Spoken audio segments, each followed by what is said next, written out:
हर रोज़ की तरह आज भी जब पिंकी जी स्नान करके जैसे ही बाथरूम से बाहर निकलने लगीं, अचानक से पैर अपने ही लापरवाही से गिराए एक छोटे से साबुन पर आ पड़ा। अचानक से शरीर का संतुलन बिगड़ गया।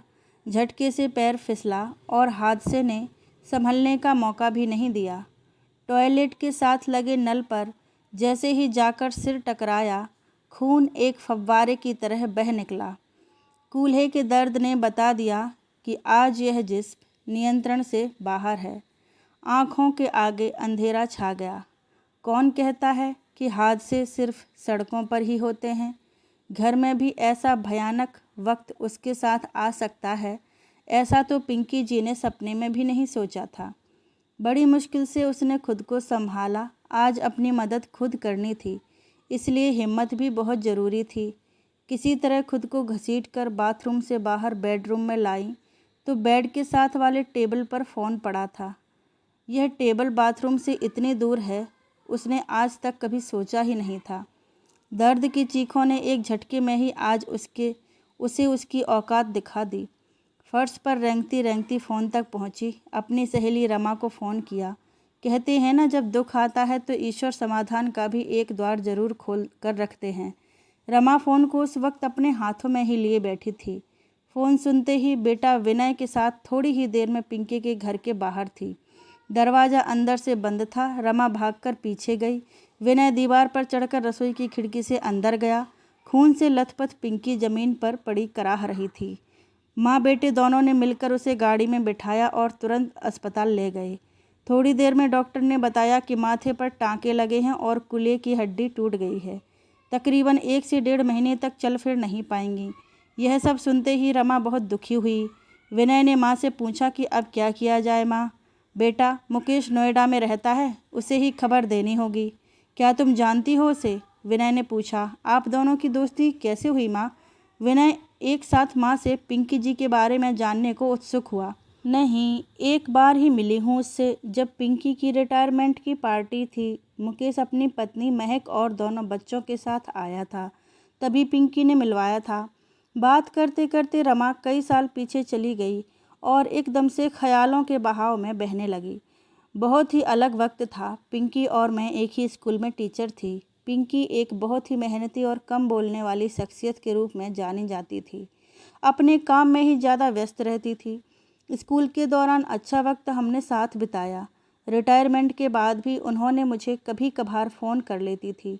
आज देखो, इस संकट की घड़ी में उन्होंने मुझे ही याद किया। कहते कहते रमा भावुक हो गई। पिंकी ने अपने जीवन का काफ़ी बड़ा हिस्सा अकेले ही बिताया है। पति आर्मी में थे, साल में 3-4 बार आते थे। बेटे मुकेश की परवरिश की सारी जिम्मेदारी पिंकी पर ही थी। पिंकी एक अच्छी गुरु ही नहीं बल्कि माँ भी बहुत अच्छी थी। बेटे को आत्मविश्वासी संस्कारी बनाने में उसने अपना पूरा वात्सल्य और विवेक लगा दिया। उसे अपने जीवन के फैसले लेने का अधिकार दिया। पति जब भी आते ज़्यादा समय पत्नी के साथ ही बिताते। बेटे की ओर ज़्यादा तवज्जो कभी दिया ही नहीं। इसीलिए मुकेश माँ के ही ज़्यादा करीब रहा।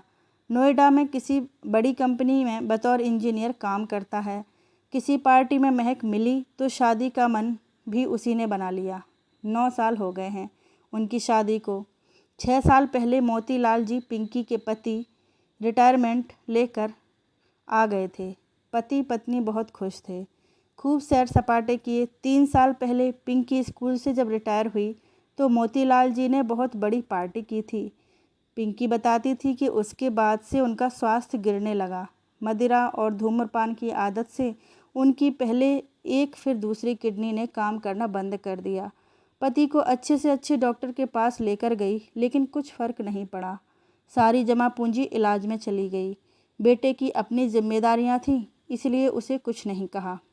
पति ज़्यादा समय तक बीमारी से नहीं लड़ पाए और एक दिन पत्नी को अकेला छोड़कर हमेशा के लिए इस संसार से विदा हो गए। पिंकी की टूटी हालत मैंने देखी थी। मुकेश और महक ने माँ को उनके साथ चल कर रहने की बहुत मिन्नतें की, पर पिंकी नहीं मानी। बेटे पर बोझ नहीं बनना चाहती थी। अपना आत्मसम्मान उसे बहुत प्रिय था कि कहीं आज नहीं कल उसे कुछ कह न दे।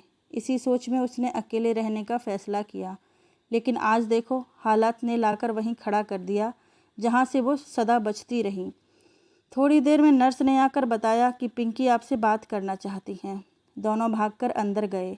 पिंकी की आंखों में आंसू थे। हाथ जोड़कर रमा का धन्यवाद करने लगी तो रमा ने हाथ पकड़ लिए और पिंकी के हाथ में उसका फ़ोन देते हुए कहा कि मुझे नंबर मिला दो, मैं मुकेश को फ़ोन कर देती हूँ। पिंकी ने नंबर मिलाकर दिया तो रमा फ़ोन लेकर बाहर चली गई। मुकेश उस वक्त ऑफिस में था। फ़ोन उसके डेस्क पर पड़ा बज रहा था। उसके अगल बगल में बैठने वाले उसके दोस्त आज लंच कहाँ से मंगवाया जाए इस बात पर बहस कर रहे थे। एक दोस्त बोला, अरे भाई, एक तो तुम चुप नहीं कर रहे हो, ऊपर से यह फ़ोन बजे जा रहा है, ये मुकेश है कहाँ? दूसरा दोस्त बोला, मुकेश बॉस के कमरे में है। मुकेश की अच्छाई और काबिलियत का हम सब ही नहीं, बॉस भी फ़ायदा उठाता है। जब देखो मुकेश पर एक के बाद एक जिम्मेदारी डालता रहता है। बिल्कुल सही कह रहा है। अच्छे लोगों में बस यही बात बुरी होती है कि किसी को ना नहीं कर सकते। हमारा मुकेश बेचारा भी बस ऐसा ही है, सबकी मदद करता है।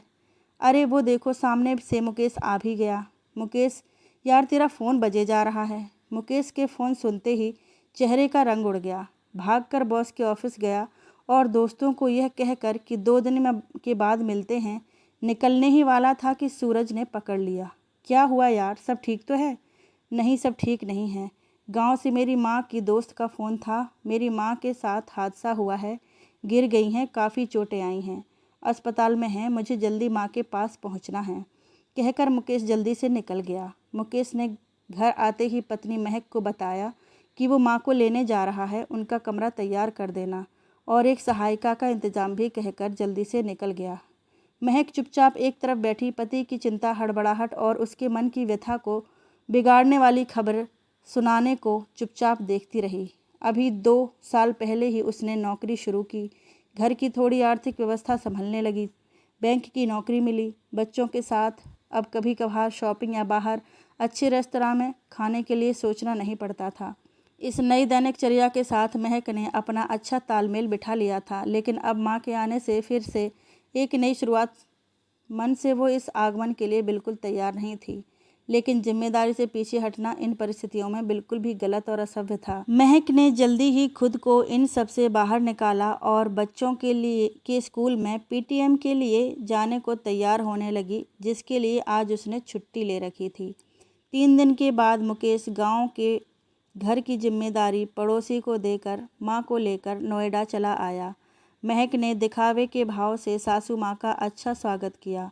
शुरू के कुछ दिनों तक महक चुप रही। उसके लौटते ही माँ के लिए रखी सहायिका घर चली जाती। महक शाम को घर आते ही व्यस्त हो जाती।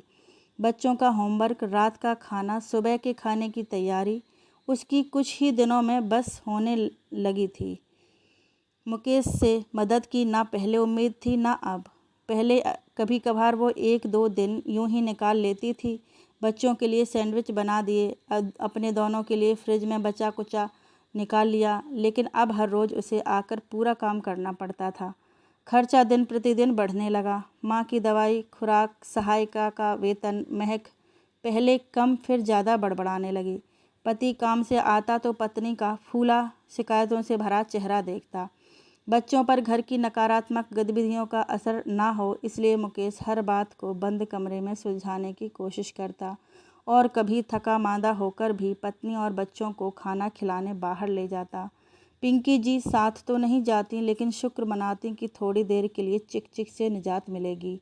धीरे धीरे पिंकी जी ठीक हुई तो सहायिका की सबसे पहले महक ने छुट्टी की, फिर धीरे धीरे सास की तरफ घर के काम खिसकाने लगी। पिंकी जी अभी पूरी तरह से खुद को स्वस्थ नहीं महसूस कर रही थीं, लेकिन चुपचाप वक्त को धक्का दे रही थीं कि एक दिन सब ठीक हो जाएगा। और ना हुआ, उसका अपना घर तो है। पिंकी की चचेरी बहन जो विदेश रहती थी, उसने एक दिन मुकेश को फ़ोन पर एक छोटा सा काम दिया कि उसने ज्वेलर के यहाँ कुछ गहने ऑर्डर किए हैं और वो उसे रुपए भेज रही है। वो ज्वेलरी वहाँ से उठाकर निर्धारित जगह पर पहुँचानी है।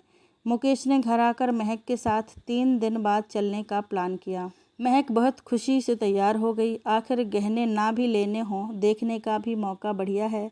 आए दिन महक सास के लिए जब काफ़ी काम छोड़कर जाने लगी तो पिंकी जी ने महक से खुलकर इस विषय पर बात करने का मन बनाया। पिंकी जी ने जैसे बोला, महक ने तो जैसे शिकायतों की झड़ी लगा दी। हम तो बहुत मज़े से रह रहे थे, ये खर्चा, यह काम सब आपके आने के बाद ही बढ़ा है। आपका दिल करे ना करे माँ जी, काम तो करवाना पड़ेगा। मैं काम के लिए नहीं इनकार करती, लेकिन तुम धीरे धीरे करके मेरे लिए काफ़ी काम छोड़ जाती हो। मैं थक जाती हूँ। ऊपर से तुमने बच्चों की आया भी हटा दी है, उन्हें भी मुझे देखना पड़ता है। अभी दोनों में बहस चल ही रही थी कि मुकेश हाथ में मिठाई का डिब्बा लेकर ऑफिस से आया, लेकिन दोनों ने डिब्बे की तरफ देखा ही नहीं। एक दूसरे पर दोषारोपण करती रहीं। मुकेश चुपचाप जाकर सो गया। उसको बहुत दुख हुआ। अगले दिन मुकेश ने महक को फ़ोन किया कि वो ज्वेलर के पास नहीं जा सकता, उसे ज़रूरी काम है। तुम माँ को साथ ले जाओ और ऑफिस से आकर मुझसे पैसे ले जाओ, मैं बैंक से निकलवा कर रखूँगा। महक सास को ले जाना तो नहीं चाहती थी, लेकिन इतने पैसे और गहनों के साथ अकेले होने का जोखिम भी नहीं लेना चाहती थी, इसीलिए माँ को ले जाना ज़रूरी था। दोनों मुकेश के ऑफिस में 12 बजे तक पहुँच गईं। मुकेश बहुत व्यस्त था। शीशे की दीवारों में से नज़र आ रहा था कि बहुत सारे लोगों को बंद कमरे में किसी विषय पर संबोधित कर रहा था। दोनों सास बहू बड़ा गर्व महसूस कर रही थीं। तभी कर्मचारी हाथ में 2 कप कॉफ़ी लेकर आया और आते ही उसने कहा कि आप दोनों को बहुत बहुत बधाई हो। दोनों हैरानी से उसकी तरफ देखने लगीं। वो उनके चेहरों की भाषा समझे बिना ही बोलता रहा। कल मुकेश भैया का प्रमोशन हुआ, अब वो वाइस चेयरमैन हैं। मुकेश भैया की मेहनत, लगन और स्वभाव से ने उसे यह मुकाम दिलाया है। भाभी, मिठाई कैसी लगी? मैं बड़ी खास दुकान से लाया था। कल मुकेश भैया ने ऑफिस में पार्टी दी तो घर के लिए भी मिठाई मंगवाई थी। सब इंतज़ाम का जिम्मा मेरा था। वो इतनी हैरानी खुशी वाली खबर एक पल में सुनाकर चला गया। महक और पिंकी जी वहीं बैठे बैठे जैसे जड़ सी हो गईं। कुछ देर खामोश रहने के बाद पिंकी ने बोलना शुरू किया। आज इतनी बड़ी खुशी की खबर मुकेश आकर हमसे बांट ही नहीं पाया। मिठाई भी लेकर आया और मैंने एक पल के लिए उस डिब्बे की तरफ देखा भी नहीं। उसे इस दिन का पता नहीं कब से इंतज़ार था। हर छोटी बड़ी अपनी कामयाबी आकर मुझसे आकर बांटता था। आज अंदर ही अंदर घोंट लिया उसने खुद को। खुशियाँ पीछे रह गईं, घटिया बातें खास हो गईं। कैसी परिस्थितियाँ पैदा कर दी हैं मैंने अपने ही बेटे के घर की। सोचा था कभी बहू बेटे की गृहस्थी की खुशियों के आड़े नहीं आऊँगी। आपसी प्रेम प्यार समझ कभी कम नहीं होने दूंगी, लेकिन कहाँ कर पाई। अपनी ही शिकायतें हर रोज़। कभी नहीं पूछा कि तू बता बेटा, तेरा दिन कैसा गया। थका हुआ आ रहा है, सबको खुश रखना चाहता है, बाहर लेकर जा रहा है। मैं इस बात से प्रसन्न हूँ कि थोड़ी देर के लिए मैं शांति में बैठूंगी। उसका नहीं सोच रही कि उसके शरीर को भी तो आराम चाहिए। माना कि काम में मदद नहीं कर पा रही, लेकिन पैसों से मदद तो कर सकती थी। गांव में होती, वहाँ भी तो अपना खर्चा करती, लेकिन नहीं, यहाँ भी मैं स्वार्थी बन गई। जानती हो महक, ये जो घर के मर्दों को जो अचानक से बीमारियाँ लग जाती हैं, ये शुगर, ब्लड प्रेशर, दिल की बीमारी, इसकी बहुत वजह तो ये घर के तनाव जो कारण अकारण हम ही पैदा कर देती हैं। मैंने फैसला ले लिया, मैं वापस गांव चली जाऊंगी। मेरे लिए तुम सबकी खुशी पहले है, बाकी सब बाद में। महक हैरान थी कि माँ कैसे बड़ी सहजता से हर झगड़े तनाव का इल्ज़ाम अपने ऊपर ले रही है।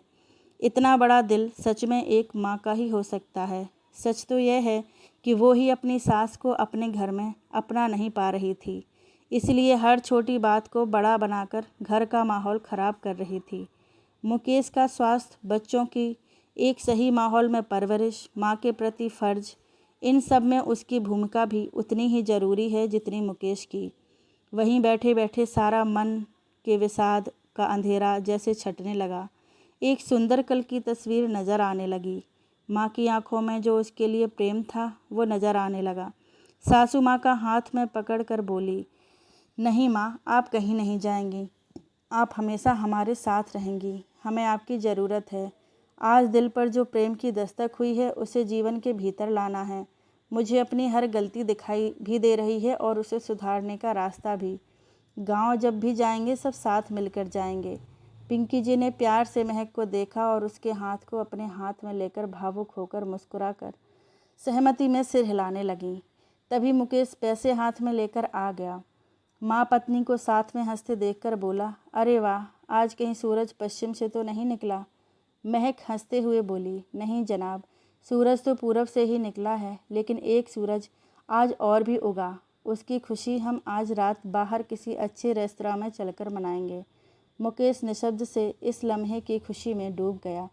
सोचने लगा, ईश्वर के घर में देर है अंधेर नहीं। सच में आज उसे छप्पर फाड़ कर ही दिया है, बस अब उसके घर को किसी की नज़र न लगे।